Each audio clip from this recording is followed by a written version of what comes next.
Olá, sejam bem-vindos a mais um episódio do programa Apocalipse Revelado. Programa onde vamos ver todos os versículos de Apocalipse, um por um, e vamos descodificar todos os símbolos, todas as representações e vamos estudar esta mensagem extraordinária, Cristo revelado em Apocalipse. Hoje vamos terminar o estudo da primeira visão de João, a visão das 7 igrejas. Já estamos a fazer este estudo há vários episódios. Vimos inicialmente a introdução, depois vimos as 3 primeiras igrejas, depois as outras 3 igrejas e hoje vamos ver a última. Mas hoje é o episódio mais importante desta parte sobre a visão das 7 igrejas. Porque hoje vamos ver a igreja que nos diz respeito a nós. A última fase da igreja cristã. A fase que nós vivemos hoje. A igreja de Laodiceia representa o estado dos cristãos hoje. Aliás, a representação dos verdadeiros cristãos hoje. E como vamos ver, a mensagem de Cristo para nós é uma mensagem muito, muito importante. Mas vamos começar olhando para o nosso quadro. Se vimos aqui o nosso quadro, nós já percorremos muitos séculos. Primeira igreja de Éfeso, a igreja primitiva, da igreja apostólica, enquanto os apóstolos ainda estavam vivos, ainda participavam e eram os líderes da igreja.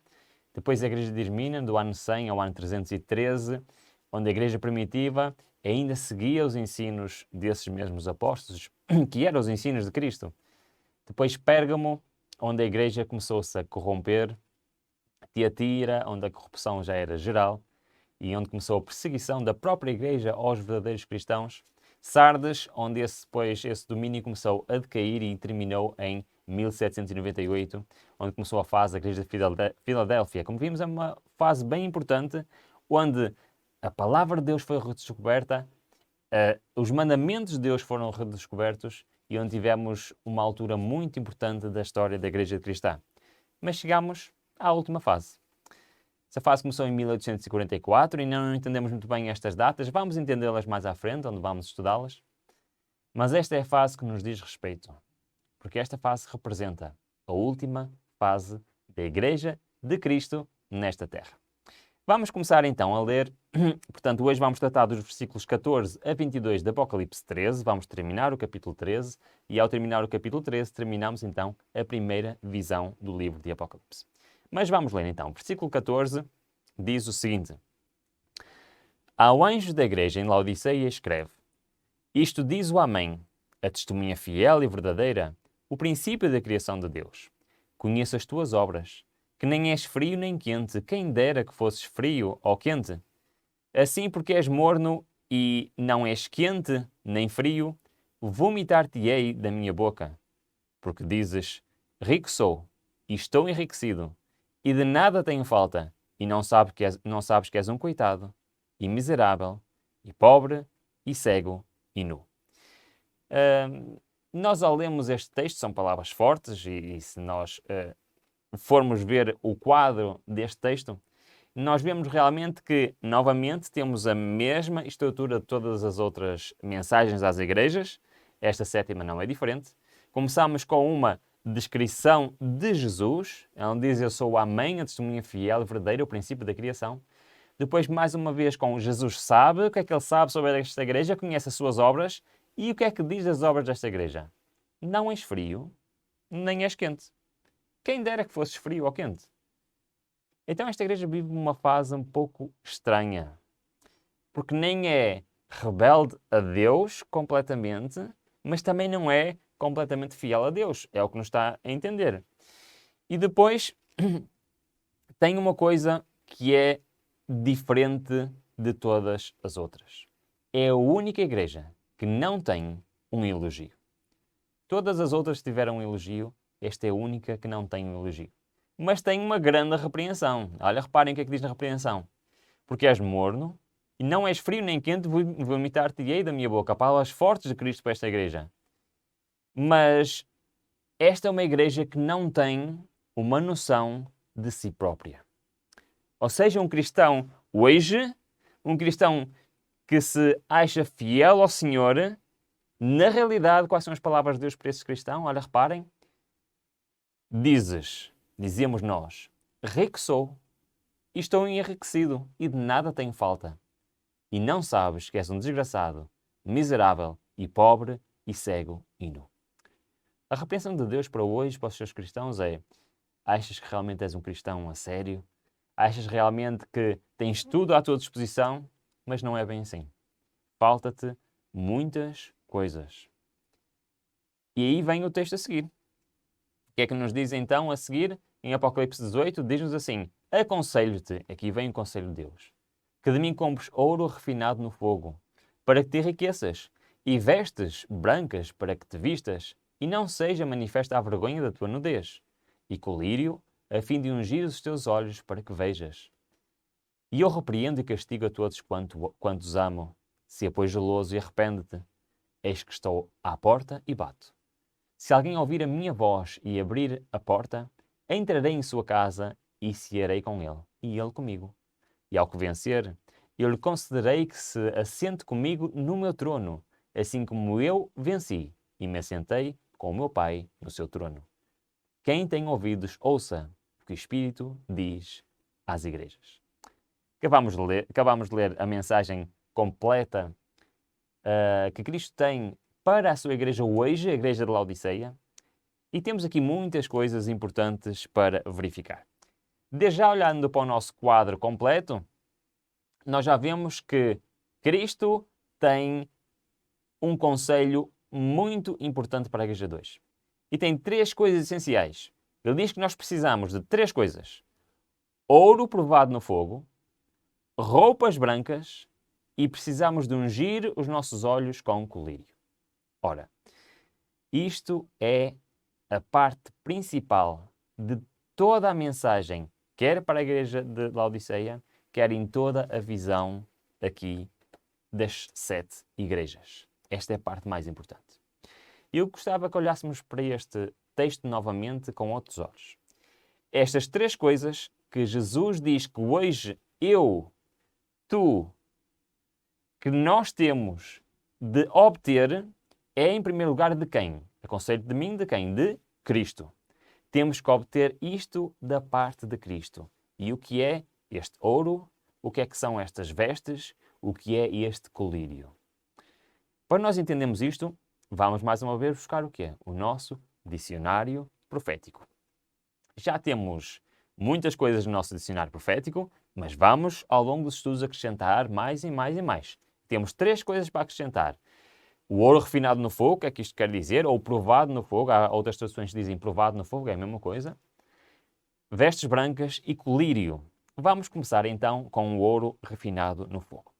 A resposta para este símbolo encontra-se em 1 de Pedro 1, 6 a 9, que diz o seguinte: ainda que agora por um pouco de tempo, sendo necessário, estejais contristados com várias provações, para que a prova da vossa fé, mais preciosa do que o ouro que perece, embora provado pelo fogo, redunde para louvor, glória e honra na revelação de Jesus Cristo, a quem, sem o teres visto, amais, no qual, sem agora o verdes, mas querendo exultais com gozo inefável e cheio de glória, alcançando o fim da vossa fé, a salvação das vossas almas.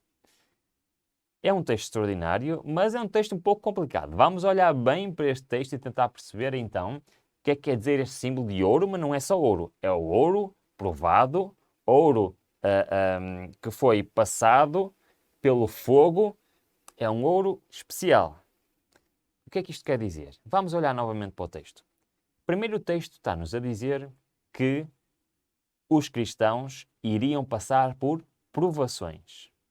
Situações difíceis na vida, por doenças, por problemas, por perseguições. Não sei. Eu não sei qual é a tua provação. Eu tenho passado por provações na minha vida. Com certeza cada um de vocês tem passado por provações. E é isto que Cristo nos diz. Hoje está muito popular haver igrejas cristãs que têm um evangelho diferente do evangelho da Bíblia. Que dizem que quem vem a Cristo deixa de ter problemas, tudo vai passar a ser resolvido, seja situações financeiras, seja situações sociais ou familiares. Mas não é isto que a Bíblia apresenta. A Bíblia diz iremos ter aflições, iremos ter provações. Mas passar pelas provações com Cristo é totalmente diferente de passar sozinho. E então esta comparação do ouro ser passado pelo fogo é uma metáfora para a nossa vida, em que nós muitas vezes passamos por provações. Mas o plano de Deus para a nossa vida é que assim como o ouro, quando passa pelo fogo, fica mais puro, fica mais valioso, também nós, quando Deus permite provações na nossa vida, tem como objetivo sairmos dessa provação mais puros e mais valiosos. Olha, reparem bem que o texto continua a dizer. Para que essa prova de fogo é o que é na nossa vida? Prova da nossa fé. Através do quê? Dessas provações. Para que a nossa fé se torne mais preciosa do que o ouro que parece. Embora provado pelo fogo, redunde para louvor, glória e honra na revelação de Jesus Cristo. A Bíblia diz que tudo participa para o bem daqueles que amam a Deus e andam segundo a sua vontade. E este texto está-nos a dizer isso mesmo. Mesmo as provações na vida de um cristão são utilizadas por Deus para o refinamento desse cristão. Mas o refinamento do quê? Da sua fé. É uma prova de fé.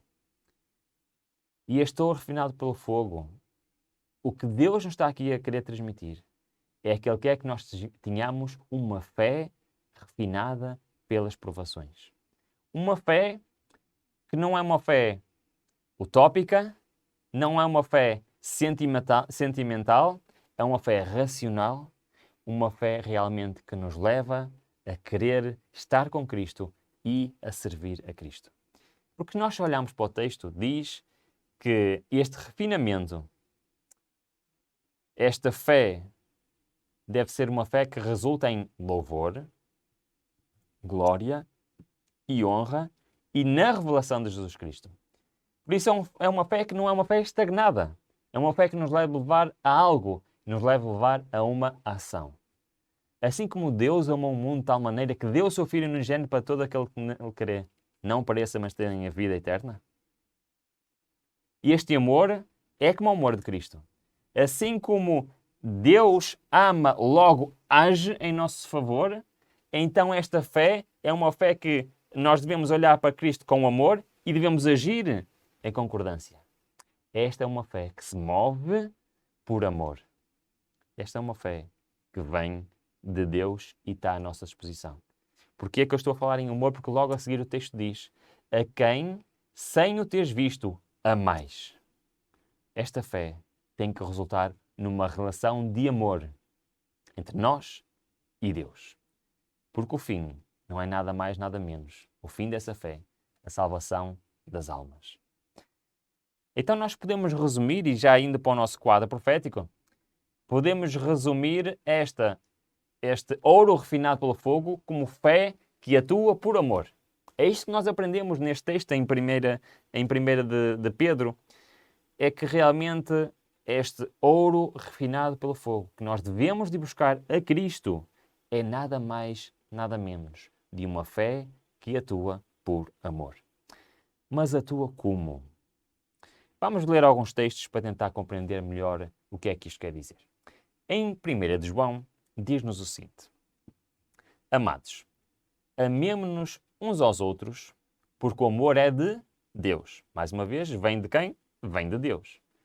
E todo o que ama é nascido de Deus e conhece a Deus.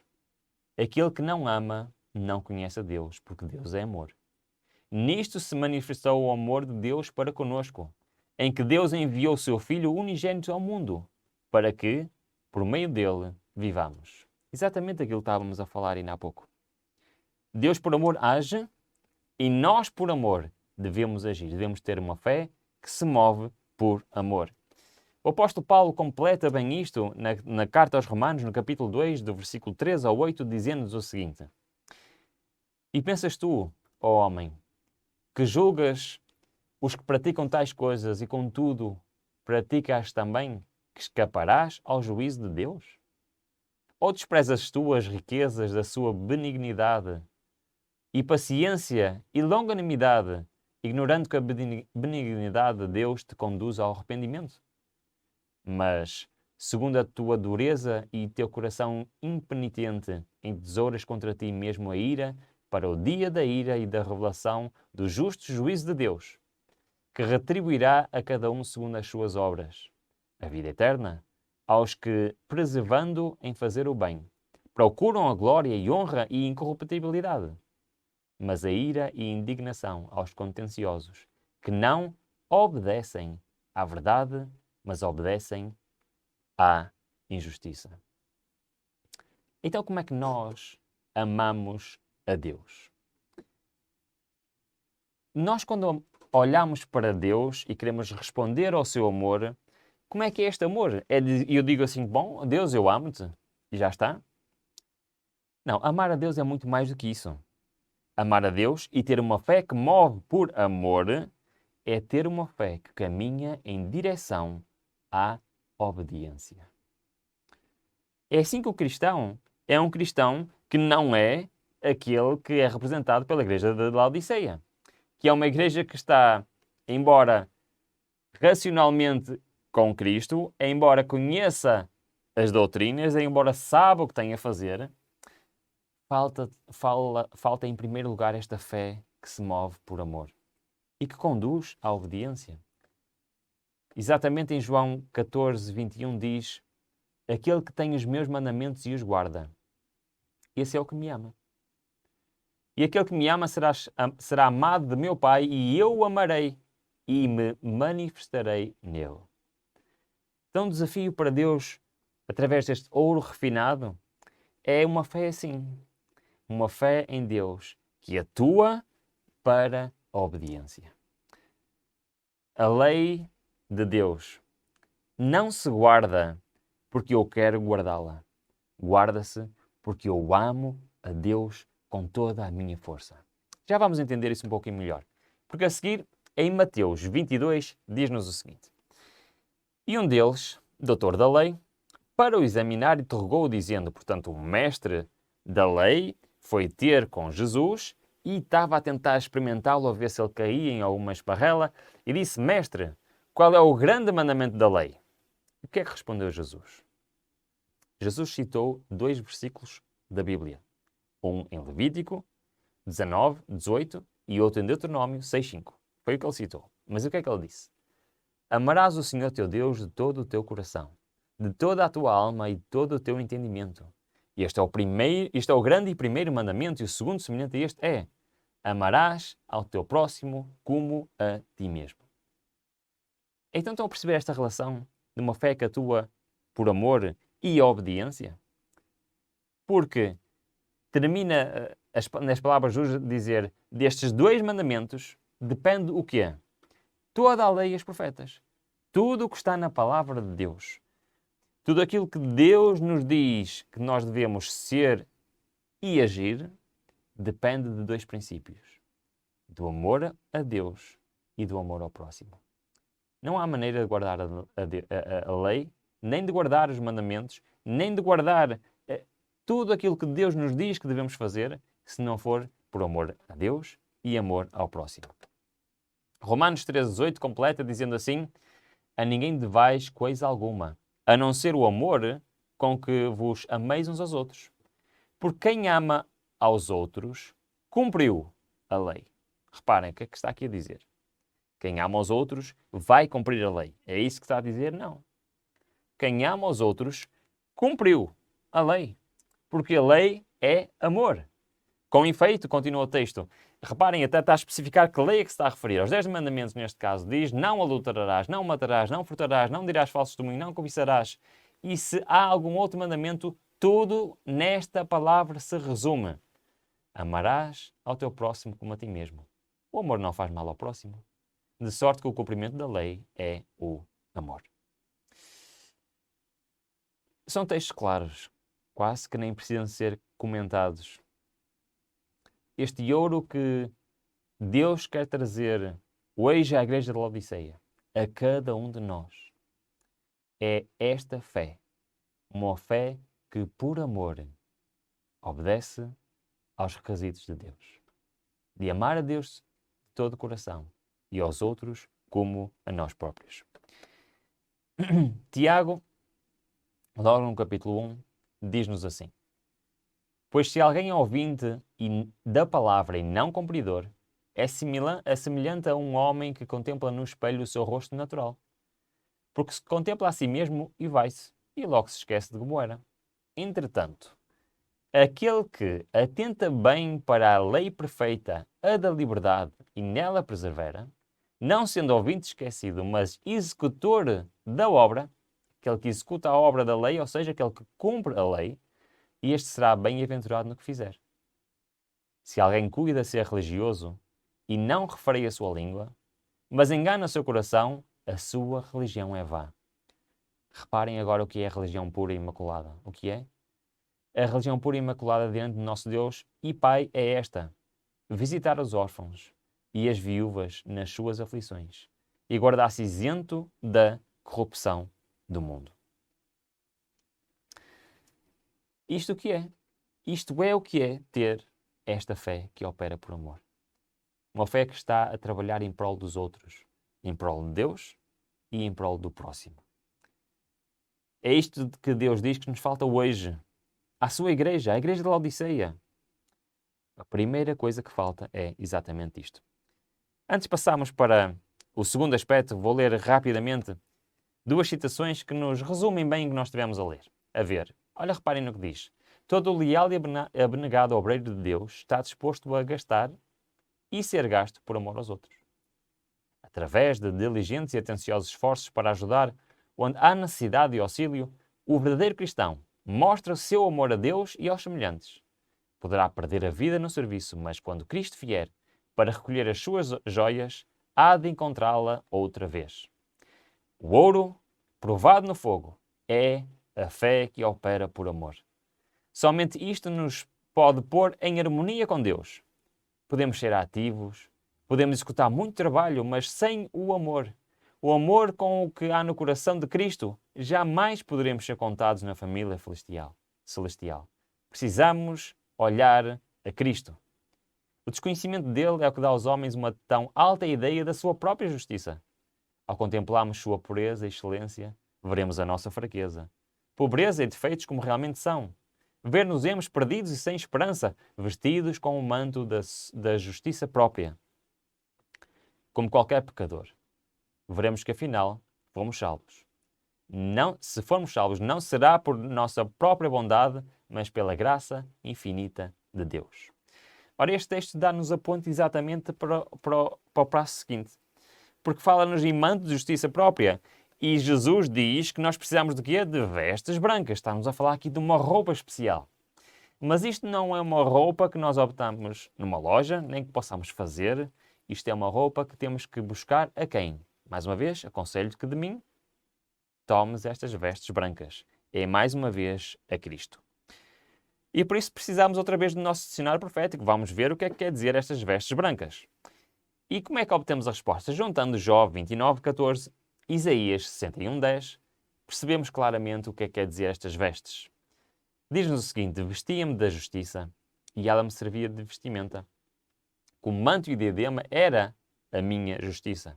Em Isaías, regozijar-me-ei, ou seja, muito feliz ficarei no Senhor.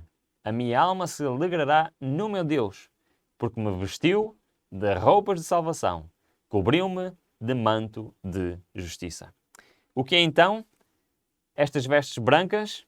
Portanto, as vestes são a justiça de Cristo. Porquê é que são brancas? Porque Cristo é um símbolo de pureza, de fidelidade.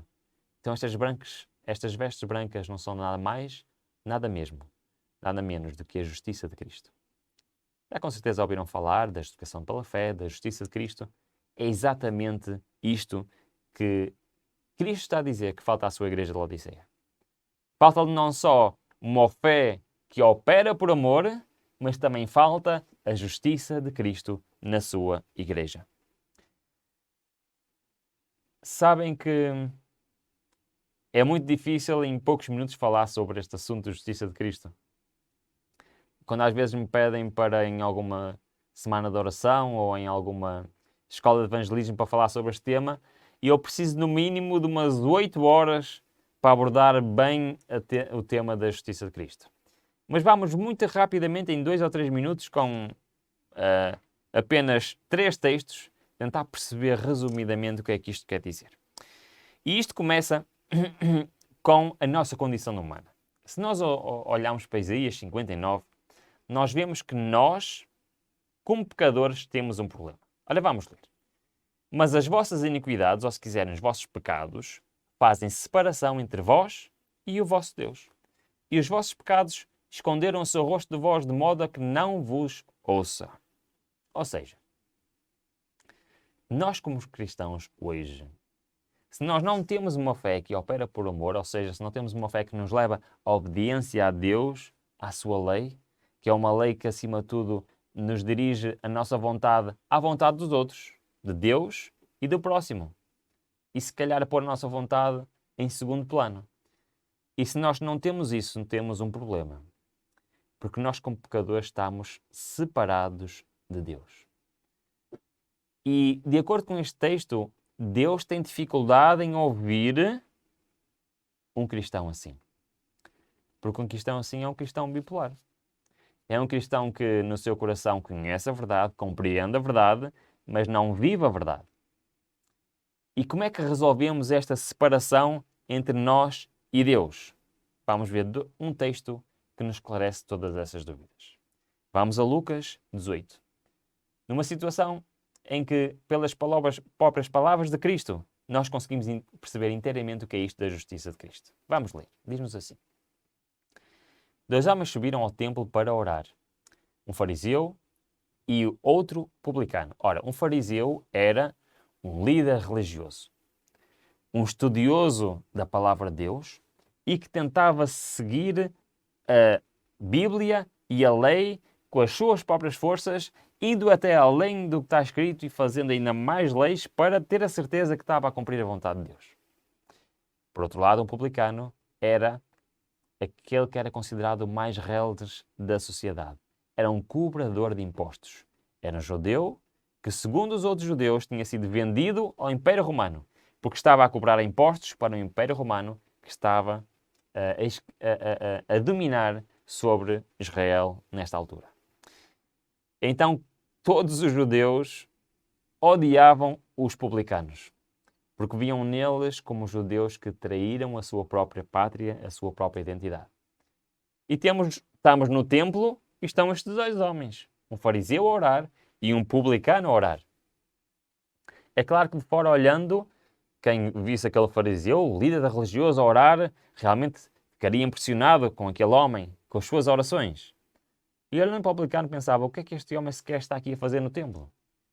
Mas continua o texto e diz assim, o fariseu de pé orava consigo mesmo, ó Deus, graças te dou, porque não sou como os demais homens, que são roubadores, injustos, adúlteros, nem sou como este que está aqui ao meu lado, este publicano, que é um traidor. E eu sou um cristão quase perfeito. Repare, eu jejuo 2 vezes na semana, eu dou o dízimo de tudo que ganho, ou seja, sou um cristão exemplar. Se calhar sou o mais parecido com a igreja de Laodiceia hoje. Mas ao lado tinha um publicano.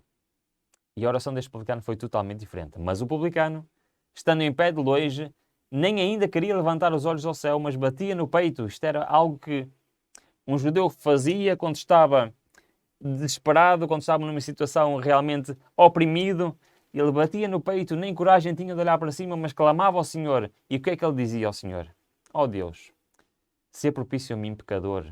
Ou noutras traduções, calhar mais conhecidas, ó Deus, tem misericórdia de mim, que eu sou pecador. Perante esta situação, entre aquela oração daquele fariseu e aquela oração daquele publicano, Jesus disse, digo-vos que este, o publicano, desceu justificado para a sua casa, e não aquele. Porque todo o que a si mesmo se exaltar será humilhado, mas o que a si mesmo se humilhar será exaltado. Por este texto, nós compreendemos o que é isto da justificação pela fé e da justiça de Cristo. Em primeiro lugar, nós entendemos que para obter a justiça de Cristo, temos que fazer uma coisa. E o que é que era? Em primeiro lugar, que dizia este texto era orar. É verdade. Mas, ao mesmo tempo que é orando que obtemos, nem todas as orações fazem com que sejamos justificados. Porque um orou e saiu justificado e o outro não. Mas qual foi a diferença? A diferença foi que um reconheceu que era pecador e pediu perdão ao Senhor, que Deus tivesse misericórdia dele. E sabem que existem muitos tipos de oração.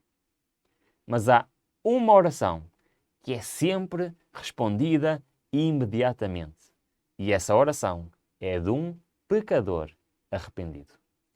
Sempre que ao Senhor sinceramente confessamos os nossos pecados, Ele está sempre pronto para nos perdoar.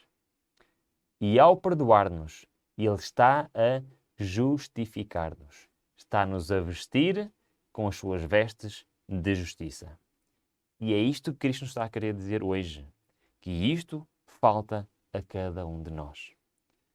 A Igreja de Laodiceia precisa de homens que não se achem grandes autores da Bíblia, que não se achem superiores aos outros, que não se acham que são grandes cristãos. Mas, pelo outro lado, precisa de homens que se humilhem perante o Senhor, que se assumam como pecadores e que reclamem as bênçãos e as promessas de Deus. Este comentário bíblico resume bem o que tivemos a ver. Diz assim: quando o pecador penitente arrependido perante Deus discerne a expiação de Cristo por ele e aceita esse sacrifício como única esperança nesta vida e na vindoura, seus pecados são perdoados. Isto é a justificação pela fé. O perdão e a justificação são uma e a mesma coisa. Foi o que acabámos de ver. Aquele homem foi justificado porque aquele foi lá fazer foi pedir perdão. A justificação é um perdão absoluto e completo do pecado. No momento em que o pecador aceita Cristo pela fé, é perdoado. A justiça de Cristo é-lhe imputada, que é este símbolo, é aquele símbolo de vestir as vestes brancas. E ele não mais duvida da graça perdoadora de Deus. Já vimos o que é que a Igreja hoje precisa. Ouro refinado, uma fé que opera por amor. A vestes brancas, que é a justiça de Cristo, é o perdão de Cristo para as nossas vidas. E falta o colírio para ungir os nossos olhos. E o que é que quer dizer este colírio? Vamos puxar do nosso dicionário profético e vamos olhar para a resposta que está em Lucas 4:18 e que diz-nos o seguinte: o Espírito do Senhor está sobre mim, porquanto me ungiu para anunciar boas novas aos pobres. Enviou-me para curar os quebrantados de coração, para proclamar a libertação aos cativos e a restauração da vista aos cegos, para pôr em liberdade os oprimidos. Pois é, quando Cristo olha para a Igreja de Laodiceia e diz que eles precisam de colírio para ungir os seus olhos para que possam ver claramente, o colírio era um medicamento antigo que se usava na altura de Cristo, há muitos séculos se usava colírio para as pessoas que tinham dificuldades de visão, para aprimorar a visão e para curar alguns problemas de visão. E Cristo está a usar este símbolo aqui no Apocalipse. O que é este colírio? Porque é que vamos ungir os olhos? Porque normalmente não se unge os olhos, não é? Mete-se colírio nos olhos. E isto é um símbolo para a unção do Espírito Santo. Assim como temos no texto, o Espírito Santo está sobre mim porque me ungiu para quê? Para restaurar a visão. Este é o símbolo.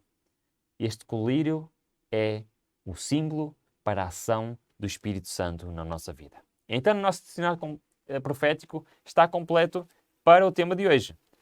O ouro refinado no fogo é a fé que aturou por amor, vestes brancas, justiça de Cristo, e o que é o colírio é termos a ação e a presença do Espírito Santo na nossa vida. Devemos, portanto, ser extremamente cuidadosos e andar humildemente diante de Deus para que possamos ter o colírio espiritual e discernir a operação do Espírito Santo de Deus. Da manifestação daquele Espírito que quer introduzir desenfreada licência e fanatismo.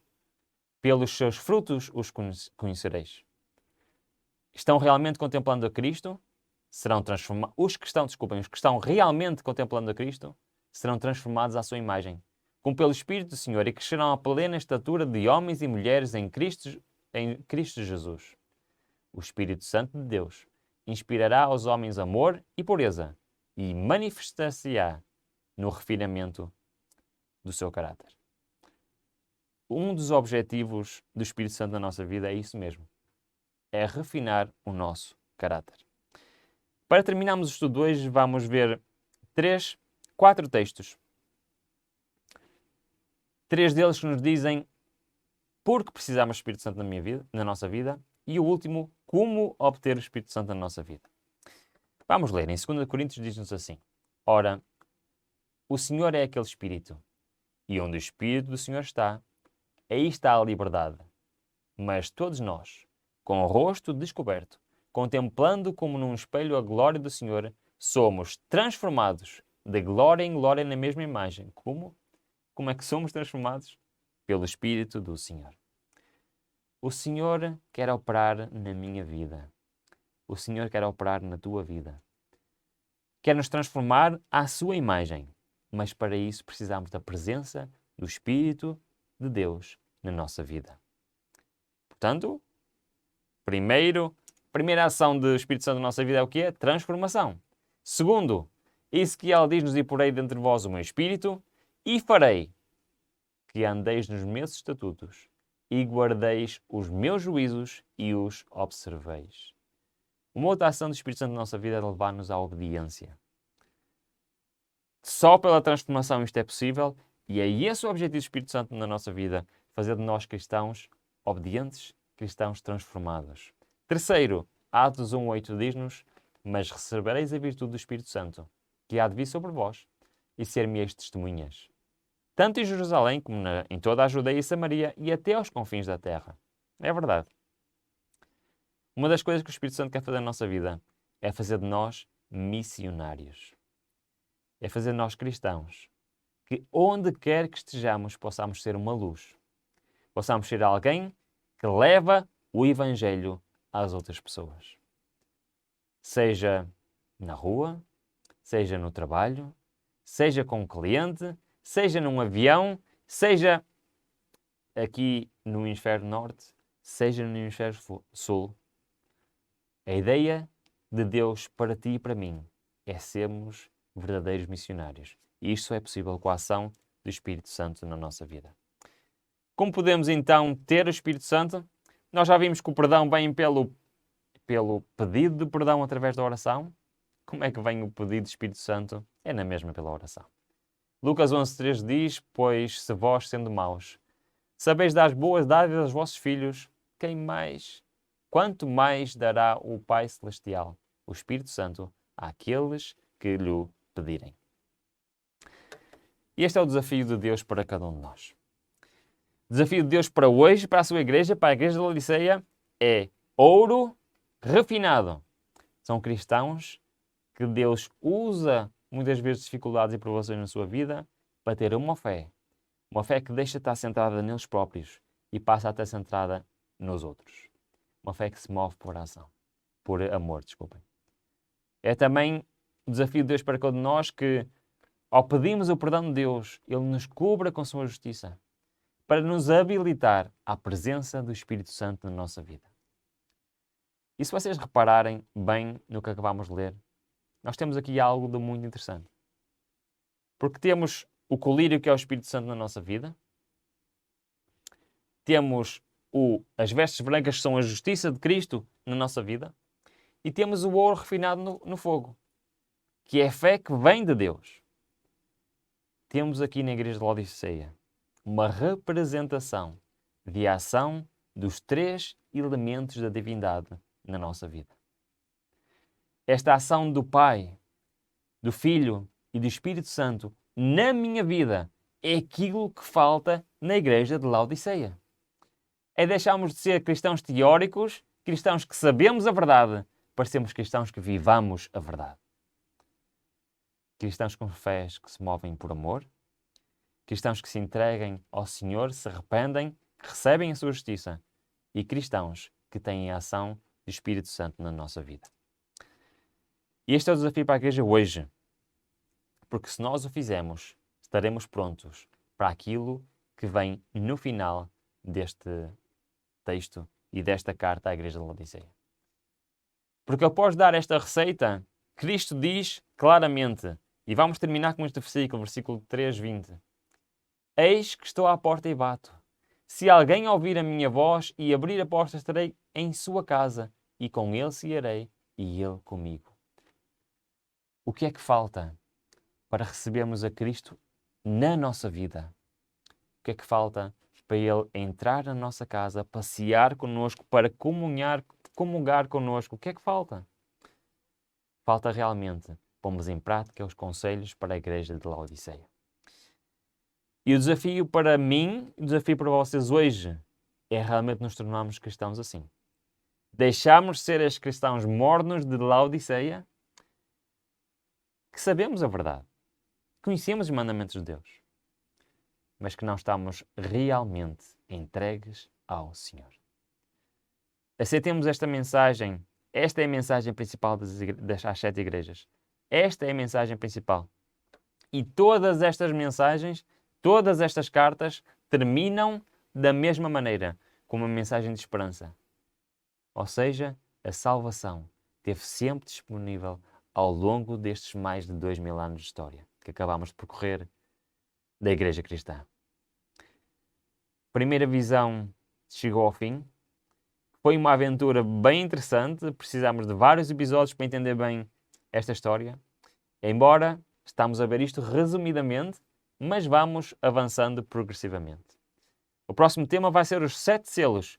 Outra visão, uma visão muito, muito interessante. E por isso convido a estar presente no próximo episódio do Apocalipse Revelado. Programa em que vamos ver todos os versículos da Bíblia.